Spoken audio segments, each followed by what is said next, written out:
Rasa sakit, nyeri, atau pilu baik dalam bentuk penderitaan, pergumulan, penyakit, patah hati, frustasi, keuangan, sebetulnya sebuah indikator. Karena indikator itu membawa sebuah pesan. Izinkan saya menitipkan sebuah prinsip dulu. Pengertian kita tentang tujuan Tuhan akan membantu kita untuk tidak fokus kepada besarnya penderitaan atau kesengsaraan. Kata kuncinya di situ adalah tujuan Tuhan.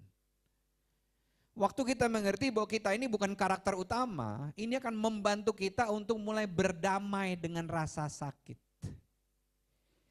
Coba latihan sama-sama yuk. Saya tahu ini moto yang gak biasanya. Coba latihan sama-sama. Bilang gini, pain is my friend. Nggak rela ya. Tapi itu narasi hidup Yesus. Coba latihan sama-sama. Pain is, bilang ke sebelahnya, your friend. Terus bilang lagi ke belakangnya, I'm your pain. Jangan bilang ke suaminya ya, you are my pain and you are my friend. Jangan bilang gitu ya. Siapa tadi yang berkhotbah? Jangan undang dia lagi. Namanya juga Raja Gugu, menggonggong dia. Saudara, biasanya sebelum seseorang jatuh sakit ada yang namanya gejala. Ya. Apa sih gejala? Gejala adalah sebetulnya sebuah peringatan dini yang kalau kita kenali, kita bisa tanggapi dengan benar. Saudara mungkin yang suka berpergian di beberapa fasum atau fasilitas umum, saudara suka ngelihat stiker di WC. Itu bukan dress code, tapi itu tentang warna air seni. Pernah lihat ya? Dari putih, rada kuning-kuning sampai rada pekat. Itu sebetulnya sebuah prinsip yang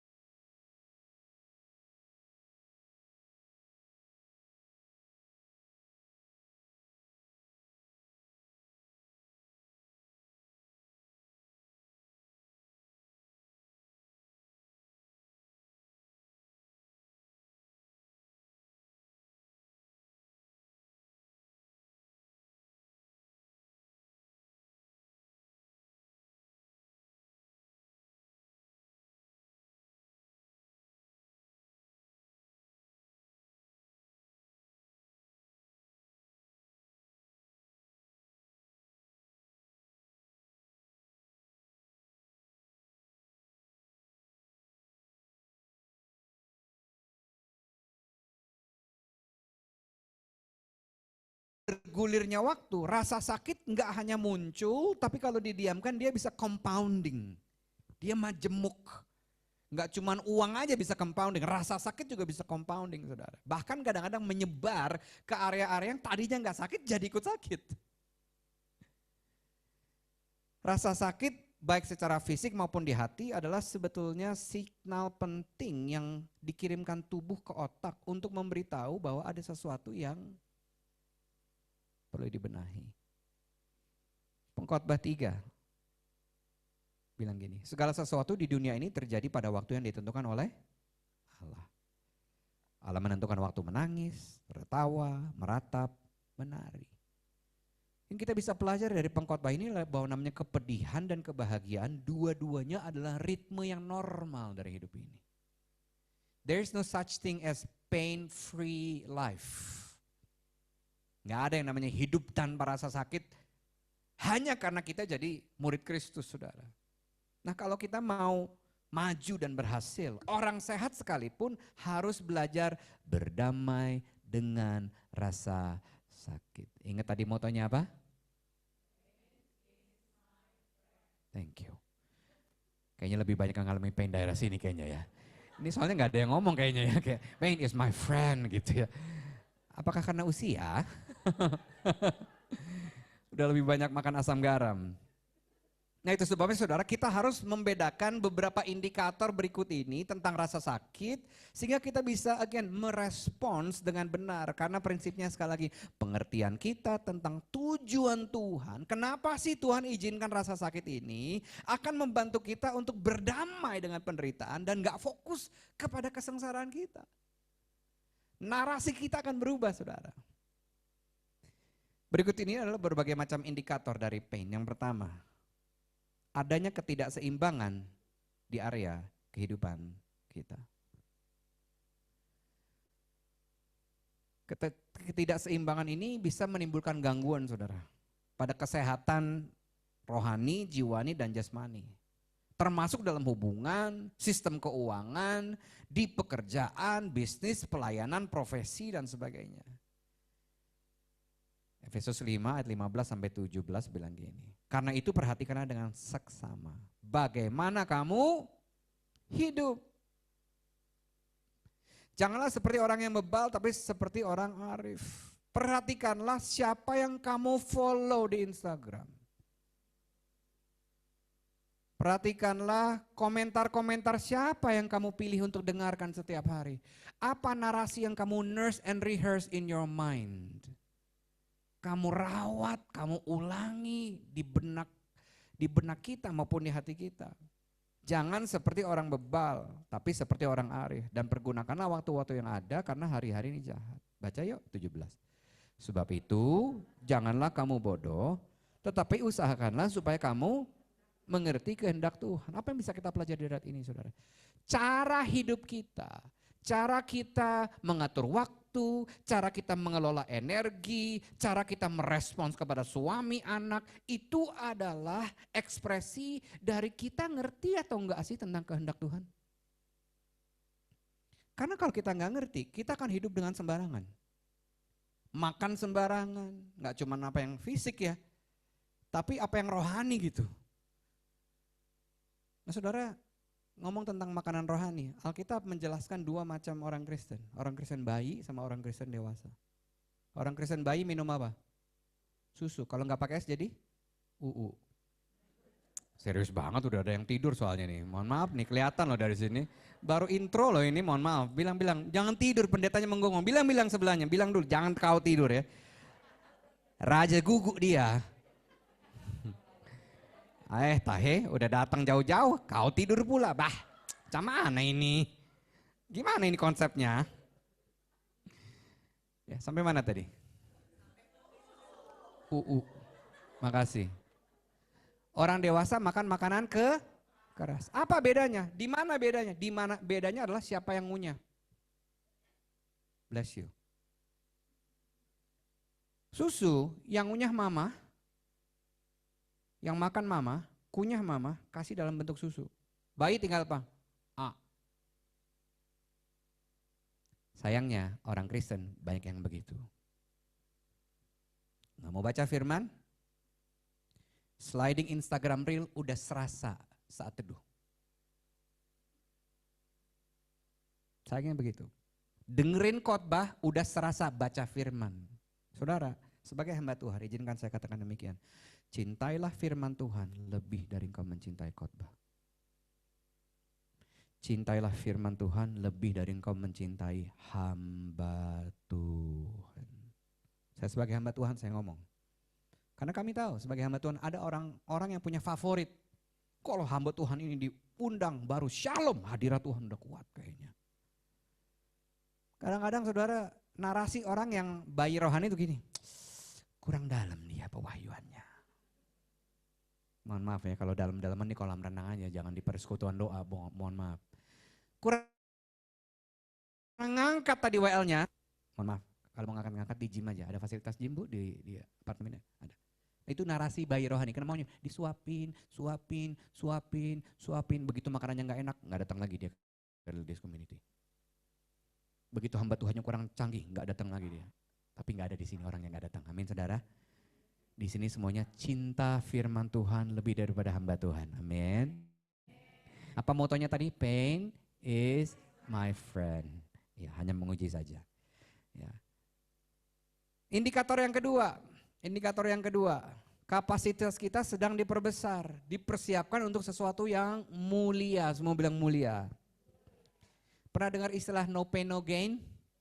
Pernah ya? Nah kalau saudara mungkin sering olahraga atau saudara bahkan seorang atlet, saudara ngerti banget. Ya. Semakin dekat hari pertandingan, pelatihannya no gain, no pain, no gain. Kalau mau ada hasil harus berani menghadapi rasa sakit. Tadi ada salah seorang dari saudara yang menghampiri saya dengan kebingungan. Ini Alfi yang sama atau bukan ya? Iya ini Alfi yang sama, 40 kg lebih ringan. I know, I was fat, gemoy, I was gembrot. I thought all along Tuhan memang mau saya gendut. Dari 105, sekarang saya 65 dalam waktu 4 tahun.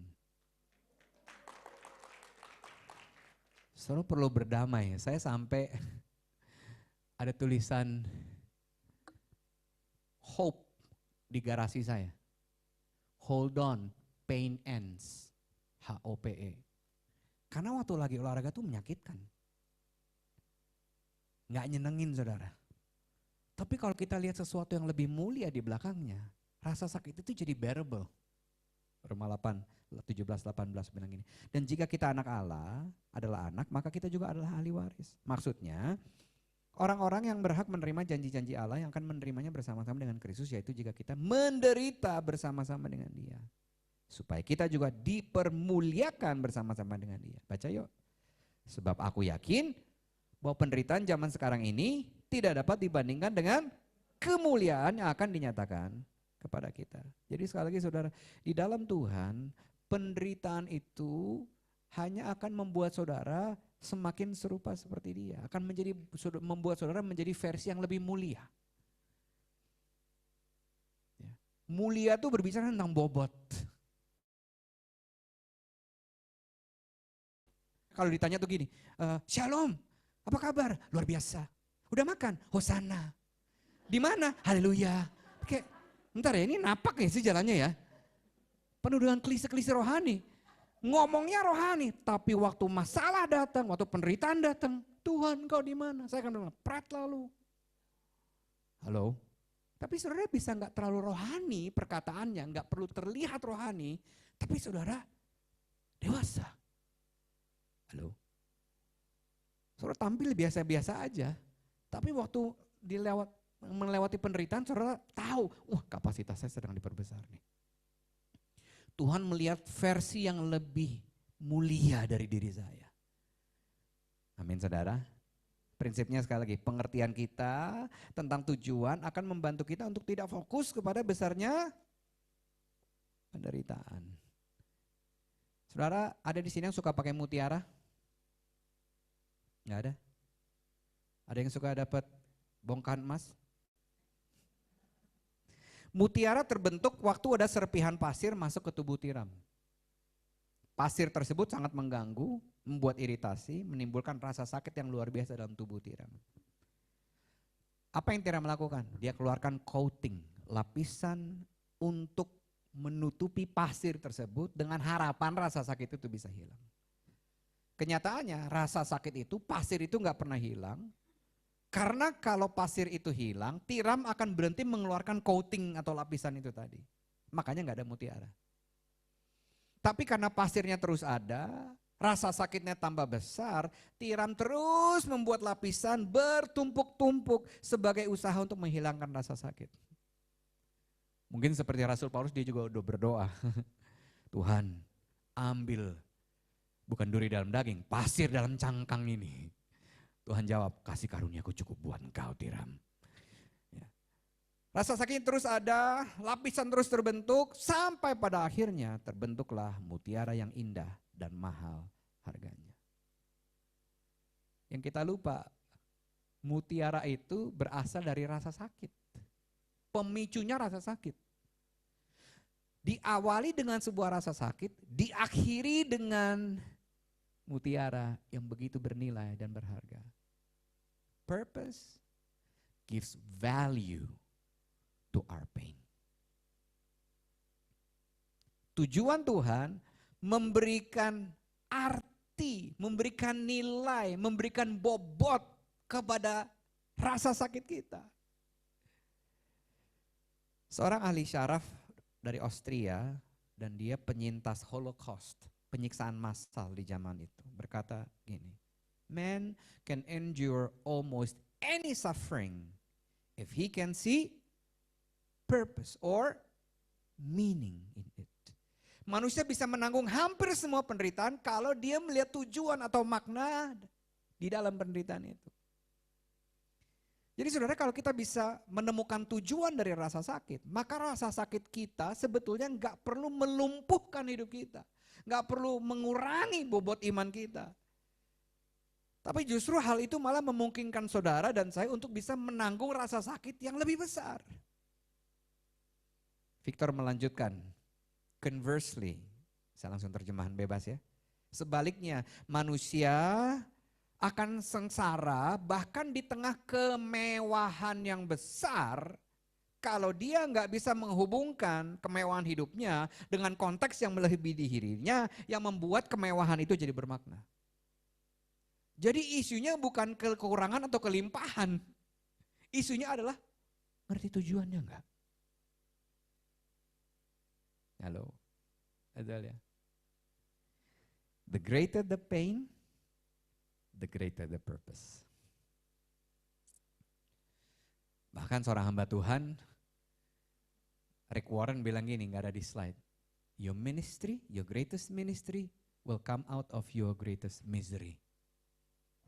Dalam banget.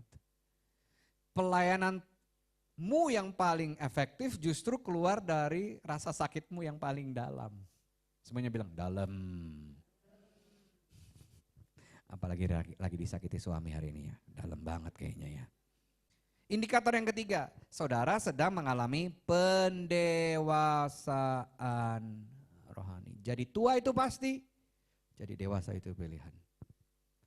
Sayangnya ulang tahun dan ulang tahun nikah enggak otomatis jadikan kita istri, ibu yang makin bijak. Ya Pak ya. I wish ditumpangin tangan jadi pendeta, otomatis bikin saya jadi dewasa. I wish. Kalau ada istri saya bilang, preach it.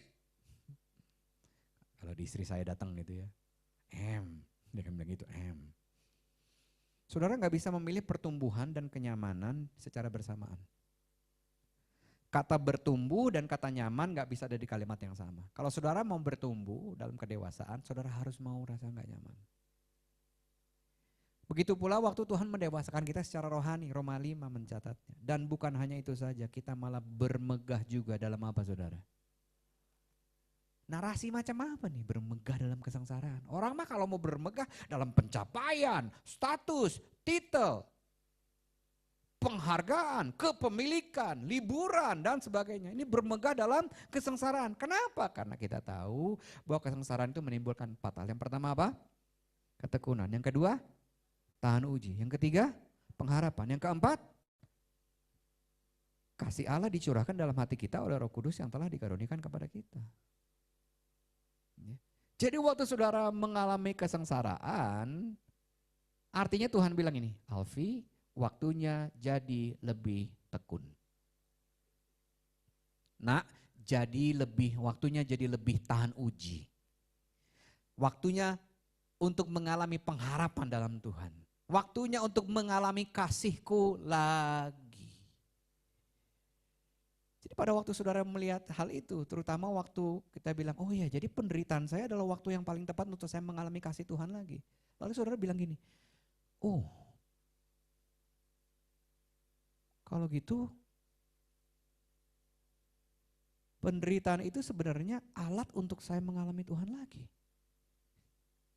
Kita pikir penderitaan itu adalah karena Tuhan marah, Tuhan menghukum kita, itu narasi si jahat. Yang mencoba kasih tahu, lu jangan sok-sok suci lah, jangan sok-sok ikut-ikut inilah, gak usah lah dan sebagainya.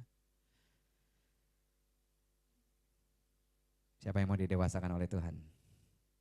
Siapa yang mau mengalami kasih Tuhan? Yang keempat, tenang masih ada 40 lagi, tenang. Yang tidur dulu aja, ntar saya kasih tahu kalau udah mau kelar. Masih banyak, jangan sedih. Yang keempat, indikator yang keempat dari pain. Tuhan sedang ingin membawa apa? Kehidupan. Di pernikahanmu, cara engkau mendidik anak, dalam bisnismu, di masa mudamu, your single life dan sebagainya. Nah saudara, kalau saudara baca Alkitab, Alkitab kaya dengan paradoks. Kayak ada dua prinsip yang berlawanan tapi sebenarnya ada kebenaran dari paradoks itu. Salah satu paradoksnya adalah ini, untuk sesuatu bisa hidup, perlu ada yang hilang dan perlu ada yang mati terlebih dahulu. Yohanes 12 mencatatnya. Aku menegaskan kepadamu bahwa perkataanku ini benar. Apa yang segera terjadi padaku, Tuhan, dapat digambarkan seperti sebutir biji gandum. Untuk menghasilkan banyak gandum, baca yuk. Biji itu harus ditanam dan mati, baru bisa tumbuh dan menghasilkan banyak bulir. Saya bacakan, kalau tidak ditanam, tidak mati, biji itu akan tetap satu biji saja. Begitu juga orang yang mempertahankan egonya, yang mau menang-menangin argumentasinya di dunia ini akan kehilangan hidupnya. Baca yuk. Tetapi orang yang rela, belum keluar ya? Next. 25 ayat 25. Nah, dari kata tetapi, 3, 4. Tetapi orang yang rela menyerahkan hidupnya akan memiliki hidup yang kekal. Lanjut. Setiap orang yang mau melayani aku, hendaklah ikut kemana saja aku pergi, supaya mereka tetap terakhir. Bapakku akan menghargai setiap orang yang melayani aku. Apa yang bisa kita belajar dari ayat ini, saudara? Kita perlu belajar untuk mati bagi agenda sendiri, kepentingan diri sendiri, supaya yang hidup adalah tujuan Tuhan. Supaya apa? Supaya kita hidup menghasilkan banyak buah, hidup berdampak buat orang-orang sekitar kita. Yesus mencontohkannya, dia kehilangan hidupnya baik secara figuratif dan secara literal. Demi melakukan the purpose of his Father, kehendak Bapaknya. Yesus rela melalui semua rasa sakit. Yesus rela melalui semua penderitaan itu dengan tujuan supaya manusia yang berdosa bisa punya hidup kekal. Matius 16 ayat 21. Sejak waktu itu Yesus mulai menyatakan kepada murid-muridnya bahwa ia harus pergi ke Yerusalem dan menanggung banyak penderitaan dari pihak tua-tua, imam-imam kepala, ahli-ahli Taurat, lalu dibunuh dan dibangkitkan pada hari ketiga. 24. Kemudian Yesus berkata kepada pengikut-pengikutnya, orang yang mau mengikuti aku, baca sama-sama, harus apa? Yang pertama, melupakan kepentingannya sendiri. Yang kedua, memikul salibnya. Yang ketiga, terus mengikuti aku. Saya bacakan, sebab orang yang mau mempertahankan hidupnya, kehilangan hidupnya. Orang yang mengorbankan hidupnya, ini kata kuncinya, untuk aku akan mendapatkannya. Prinsip ini diulangi lagi, saudara, di Injil Matius. Sama seperti Yesus. Belajarlah untuk mengesampingkan ego kita. Itu tadi, melupakan kepentingan sendiri, itu dalam konteks pernikahan adalah melupakan ego. Tapi kan dia yang ini, tapi kan. Saudara, kalau mau Tuhan mau gitu-gitu sama kita kelar aja. Benar gak sih? Kita udah minta maaf, kita lakukan kesalahan yang sama lagi. Tuhan gak boleh hitung-hitungan sama kita, tapi kita kok boleh hitung-hitungan sama pasangan kita, sama anak kita, sama teman kita. Kita perlu belajar yang kedua selain mengesampingkan ego. Pikul salib. Apa sih pikul salib? Tidak lari dari penderitaan, itu artinya. Jadi kalau ada orang yang menyebalkan di ladies community ini, bertahanlah. Halo, bertahanlah. Kenapa? Yang namanya buah roh itu sifatnya relasional. Kalau buah roh yang namanya kesabaran, Tuhan akan kirimkan orang yang menguji urat sabarmu. Supaya buah roh kesabarannya muncul. Saudara nggak bisa buat sendiri, harus ada pemicunya. Jadi kalau orang itu adalah suamimu, bersyukurlah. Sulit Pak, ya. Saya tahu. It takes hard work to make the marriage work.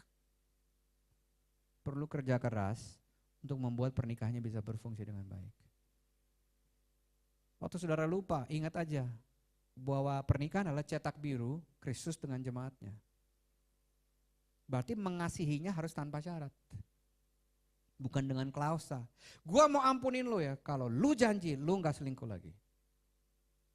Gua mau terima lo ya asal lu janji lu berubah. Gak buat kesalahan itu lagi. Saudara, itu gak perlu Tuhan kalau kita mau gitu-gituan. Kamu mau pakai klausa gitu gak perlu jadi orang Kristen, percayalah. Di sana semua sama narasinya. Namanya juga hubungan harus take and give dong. Artinya apa? Dia baru mau give kalau dia bisa take. Itu bukan Alkitabiah. Alkitabiah bilangnya apa? Beri maka kepadamu akan diberi. Alkitabiah itu seperti apa? Ampuni sama seperti engkau diampuni. Terima orang apa adanya sama seperti Kristus mengampuni engkau demi kemuliaan Bapa. Yang ketiga, melupakan ego, nggak lari dari penderitaan dan terus ngikuti teladan Yesus. Ya. Yang kelima. Indikator yang kelima. Tuhan sedang membentuk karakter kita menjadi semakin serupa dengan Kristus. Saudara, tujuan akhir dari kita jadi pengikut Kristus adalah supaya orang-orang di sekitar kita makin bisa lebih mudah lihat Kristus dalam diri kita. Tujuan akhir dari kita jadi pengikut Kristus bukan supaya semakin jadi agamawi, rajin melayani, rajin persembahan, rajin ini dan rajin itu. Tapi di balik semua kerajinan agamawi kita, orang makin sulit melihat Kristus dalam diri kita. Buat apa? Halo? Itulah bedanya antara agamawi sama rohani. Agamawi semua fokusnya sama tindakan luar. Tapi rohani itu di dalam, saudara. Ya. Karakter itu sesuatu yang di dalam. Amsal 3 bilang gini, anakku, janganlah menolak didikan Tuhan dan jangan marah bila dia menegurmu. Karena Tuhan menegur orang yang dia kasihi. Seperti seorang ayah mendidik anak yang dikasihinya untuk memperbaiki kelakuannya. Itu di perjanjian lama. Di perjanjian baru ayatnya mirip, diperjelas lagi dengan konteks kasih Tuhan dan didikan Tuhan ini. Ibrani 12 ayat 10-11. Lagi pula, ayah jasmani kita di dunia ini mendidik kita untuk sementara saja. Sesuai dengan apa yang mereka anggap baik. Perhatikan kata kuncinya, mereka anggap baik. Artinya memang ayah kita mungkin gak ngerti cara ngedidik kita. Karena mereka cuma taunya itu yang baik. Tetapi didikan Bapa Surgawi selalu tepat dan berguna, baca yuk. Supaya kita disucikan sebagaimana dia adalah suci. Saya bacakan, memang setiap kali kita terima hajaran pengalaman itu gak menyenangkan, malah menyakitkan. Namun didikan Tuhan itu akan membuahkan hasil yang manis. Itu kita hidup lebih benar dan merasa tenang di hadapan Allah. Gak jarang didikan Tuhan itu datang melalui orang-orang yang mengasihi saudara. Gak jarang teguran itu datang melalui orang-orang yang memuridkan saudara. Alfi, gue tahu lo pendeta, tapi intonasimu terhadap istrimu perlu diubah. Siapa yang pernah ngomong itu saudara? Orang yang saya muridkan. Saudara, kalau saya berpikir dia adalah anak buah saya bisa bilang ini, nyahlah kau keturunan ular beludak. Tahu apa engkau tentang hidupku? You do you, I do me. Tapi saudara, pertanyaannya, apakah kita punya orang-orang yang kita berikan ruangan untuk menegur kita? Jujur, makanya saya sangat amat percaya kepada tertanam di gereja lokal. I'm a product of a local church. Kalau saya nggak ada di gereja lokal, saya nggak tahu hidup saya di mana. Kalau saya nggak ada di gereja lokal, meskipun saya hamba Tuhan, saya nggak tahu pernikahan saya di mana. I'm not kidding. Even buat hamba Tuhan, kadang-kadang pernikahan itu lebih sulit buat kami. Karena apa? Dilihatin orang. Pernah kepikir nggak sih saudara, mau pemberkatan nikah, mau pergi dari rumah, terjadilah argumentasi dengan istri. Rasanya pengen telepon ke WO-nya. Lu undur deh 2 hari, 3 bulan terserah nih. Gue lagi ribut sama istri gue. Datanglah ke pernikahan, nggak bisa diundang, nggak bisa diundur kan? Saudara, kasih itu sabar. Apa narasi di sini saya? Kasih itu pret, Tuhan gue minta ampun dulu, ntar gue urus sama istri gue begitu pulang. Gue minta ampun dulu pokoknya Tuhan ya. It's tough. It's tough jadi hamba Tuhan. Ya. Yang keenam, indikator yang keenam. Tuhan ingin menyatakan mujizatnya. Saudara, orang yang hidup buat tujuan Tuhan, orang yang hidup dalam tujuan Tuhan, akan semakin belajar tentang konsep ini. Kedaulatan Tuhan. Bahwa hanya Tuhan yang adalah Tuhan, kita bukan manusia, kita bukan Tuhan. Kita akan semakin ngerti bahwa nggak semua yang rasa sakit yang Tuhan izinkan itu bisa dijelaskan secara logis. Nanti kalau mau nanya, kalau bertemu muka dengan muka, nanya aja, Tuhan kenapa sih lo izinkan gue lahir di keluarga Batak ini? Kenapa?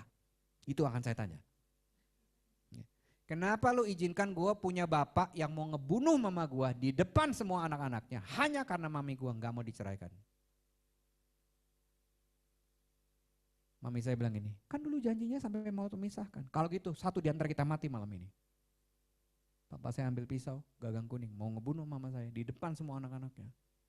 Di hari itu saya bilang, lu bukan dedi gue lagi mulai hari ini. Tega banget. Ada hal-hal yang gak bisa rasa sakit yang kayak, kenapa mesti gini? Ya gak bisa jelaskan, kenapa? Itu kedaulatan tuh, bagian dari kedaulatan Tuhan. Yohanes 9. Waktu Yesus sedang lewat, ia melihat seorang yang buta sejak lahirnya. Murid-muridnya bertanya kepadanya. Biasa nih kalau ada orang yang ada sesuatu yang aneh dengan orang lain lalu narasinya gini, Rabi siapa yang berdosa? Dia, orang tuanya, kenapa kok dia buta? Jawab Yesus, baca yuk. Bukan dia dan bukan juga orang tuanya. Tetapi karena apa? Pekerjaan Allah harus dinyatakan di dalam dia. Tidak hanya pengalaman traumatis mama saya, saudara. Di saat yang bersamaan mama saya kanker 13 tahun. Payudara, metastase, penyebaran tulang belakang, otak paru-paru. Dia tim doa di JPCC. Tidak jarang doa orang lain, Tuhan jawab karena bersepakat berdoa dengan mama saya. Tapi doa mama saya sendiri untuk sembuh tidak kunjung dijawab oleh Tuhan selama 13 tahun sampai akhir hayatnya. Tapi saya lihat hidup mama saya, dia terus memelihara imannya, saudara.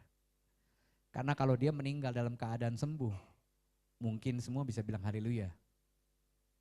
Tapi kalau dia meninggal dalam keadaan tidak sembuh secara manusia, tapi dia tetap memelihara imannya. Ini ayat ini adalah pengejauhan tahan hidup mama saya. Karena pekerjaan Allah harus dinyatakan lewat sakit penyakit mama saya. Yang ketujuh, yang terakhir, yang tidur boleh bangun.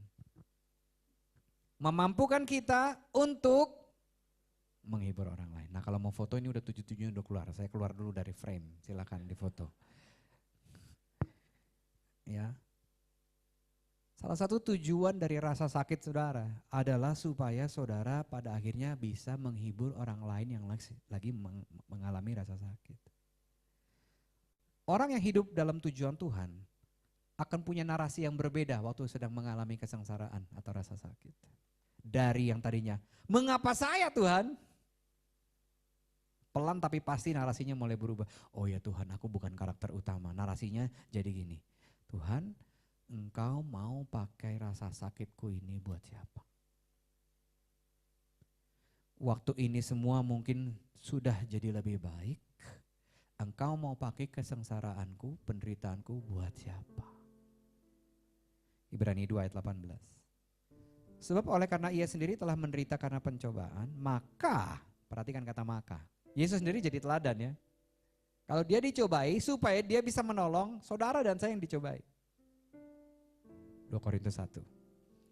Terpujilah Allah Bapa Tuhan kita Yesus Kristus, Bapa yang penuh dengan belas kasihan dan Allah sumber segala penghiburan. Yang menghibur kami dalam segala penderitaan kami. Sehingga, kenapa tujuan Tuhan menghibur saudara? Sehingga kami sanggup menghibur mereka yang berada dalam macam-macam penderitaan dengan penghiburan yang kami terima sendiri dari Allah. Your greatest ministry will come out of your misery.